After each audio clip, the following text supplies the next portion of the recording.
Lab 2 submission for predicting the motion of a falling object, in this case fruit, using Newton's second law. For this experiment we were required to observe the motion of an object dropped from rest, and then capture a video of that motion, then finally analyze that video in Tracker, followed by constructing a computational model based on the physics principles to include the forces acting on this object. As I mentioned, I chose to use a grapefruit for this experiment. It was nice, round, and easy to plot. Set the center of mass to be at the center of my grapefruit, and it is 0.09 meters, 9 centimeters in diameter. I set the axis to the center of mass of the fruit so that the fruit could fall in the negative direction along the y-axis.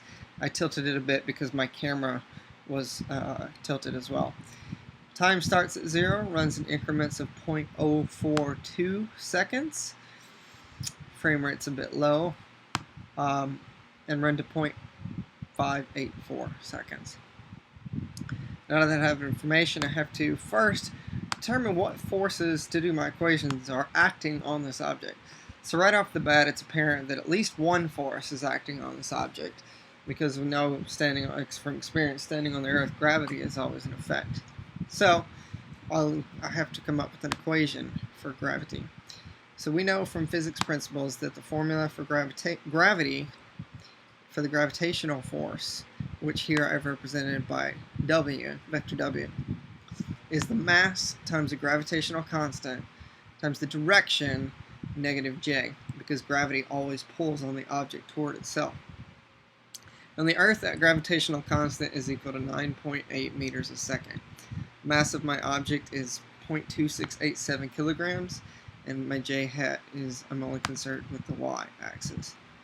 Onto my computational model for the gravitational force. Constructed the computational model. Here is my mass, as I mentioned, initial position of my fruit as obtained by Tracker, initial velocity, and my time. I kept my time starts at 0. Kept my delta t small by 0.01 seconds. Here I've included the gravitational constant of 9.8 meters per second and my J hat. This is the formula for gravity as I showed a moment ago here. And my F net is equal to weight force, because that's all we're considering here at this moment. Calculation runs to my final observation time of 0.584. So if I run this module, let's see if that accurately represents my object's motion. As it starts up there. So that looks pretty close to what actually happened. Now I'll compare this to the spreadsheet with a graph of my experiment and see how well they match up. And it looks like the experiment is represented in blue by the blue solid line here. However, the model with gravity considered only is represented by the red dotted line. And you can see there's a bit of a discrepancy between the two. It looks like the dotted line would have fallen. The model fell a bit faster than my actual experiment.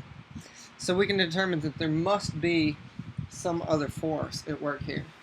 And in this case, I know that we'll take into account a drag force. And this drag force will be air resistance from the object falling.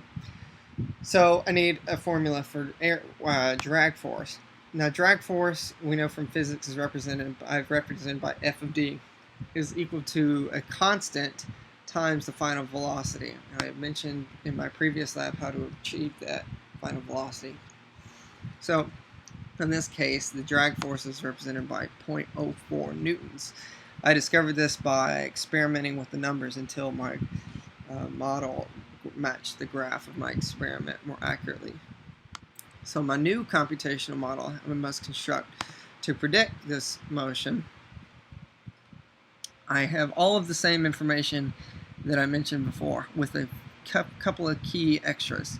Here's the drag constant, as I mentioned earlier, and I have to modify my formulas down here.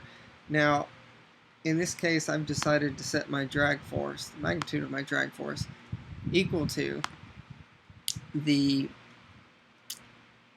equal to it's directly proportional to the square of the fruit's velocity.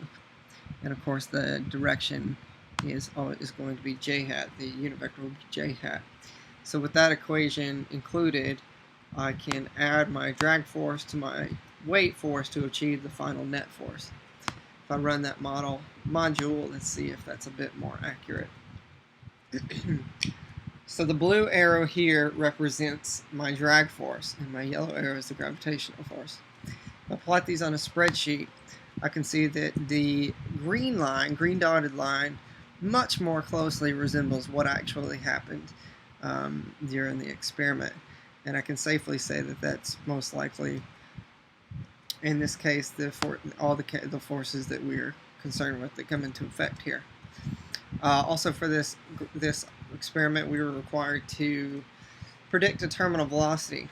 Well, my object, of course, did not reach enough distance and speed to achieve terminal velocity. But however, if this model were to continue, only the model with drag would predict terminal velocity, because there is no terminal velocity in a vacuum if an object never hits the ground, or if it never reaches the surface of whatever particular object it's streaming towards.